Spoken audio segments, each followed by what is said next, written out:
My name is Jennifer. I'm 37 years old, and I'm from Winnipeg, and I'm a survivor. I have 3 children, and I'm a single mom and living life as happily as possible. Childhood was a difficult one. I was raised by my mom. My dad wasn't around too much when I was growing up. And I spent a lot of my time from the age of about 10 in and out of foster homes and group homes and all those kinds of environments until I finally moved out on my own, just a little shy of 16 years old, which came with a lot of responsibilities that I probably wasn't ready for and wasn't really taught. I think it was easy to get involved in the sex trade business when you're broke and hungry and don't have a lot of support. And when it was introduced to me, I had been familiar with it growing up in care and having a lot of acquaintances and friends that were involved who were far older than me, but it wasn't anything that I had could have ever predicted that I would step into. But at that time it was an option, or it was presented as an option to me, and I foolishly made a wrong decision.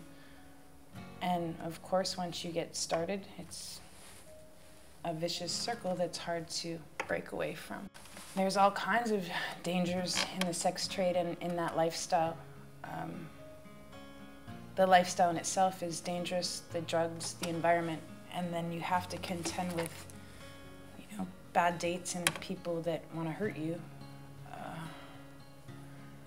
There was many instances where I've been choked and bruised. There was a lot of my friends that absolutely, they couldn't leave if they wanted to. They had to make a certain amount of money before they could go home at night. Whether it means standing there until 6 or 7 o'clock in the morning. Would experience beatings if they didn't make their money, or even situations where if you were missing from the corner when your man drove by, that was a really bad thing. If you had gone to the bathroom or gone around the corner and when you reappeared, if you didn't have money with you, that could result in a consequence. I've lost friends and acquaintances that have been murdered, and even if they haven't been murdered, the drugs have resulted in their death. Drug overdoses and things of that nature. Kevin is a police officer. I met him when I was about 17, I believe. And yeah, he wasn't too much older than us. Our impression initially of Kevin was that he was the cute police officer. He was always friendly and supportive. He used to pick me up and drive me to Child and Family Services and drop me off. I think he said to me that I would tell him that they'll let me go, I'm on independent living. But that didn't stop him from dropping me off to keep me off the streets. We were fortunate that when the police approached us, drove up in their car, we didn't turn around and walk away. Oftentimes, I think we approached the vehicle and had a conversation about how we were doing and what was new, and always a suggestion that we go somewhere else and do something else. We were able to form a kind of relationship and know that while they didn't support what we were doing, they supported us as people and would always be full of encouragement to do something different with our lives. The changing factor in my life was a woman that I didn't know, but I'd seen many times. She was murdered on the street, and she was brutalized in ways I don't even know because the paper would not publish it. I had just seen her a few months earlier walking in front of me, and it terrified me. I didn't want to end up on the headlines of the newspaper. I didn't want my children to read about their mom that was the big thing for me. It frightened me, and why was I so special? Why couldn't that could have happened to me?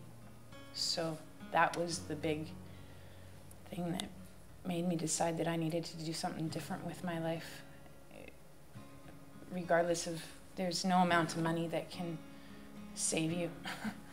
When something like that happens, money doesn't matter. So it was all about wanting to survive for my kids. I believe the Status4 project will change lives and give kids an opportunity to hopefully not even make the bad decisions that I have. I think it's a great opportunity for kids to be themselves and free themselves from the things that are holding them back, and understand that while you don't have control of everything, there are some things you do have control of, and you might need help to get to that place, but the help is out there if you want it, and there's people that will support you. I'm grateful for this opportunity to be able to help people. I'm only me, I'm only one person, but that's where it starts, at one person. And if I can help somebody, then maybe that person will help somebody else, and that's my goal.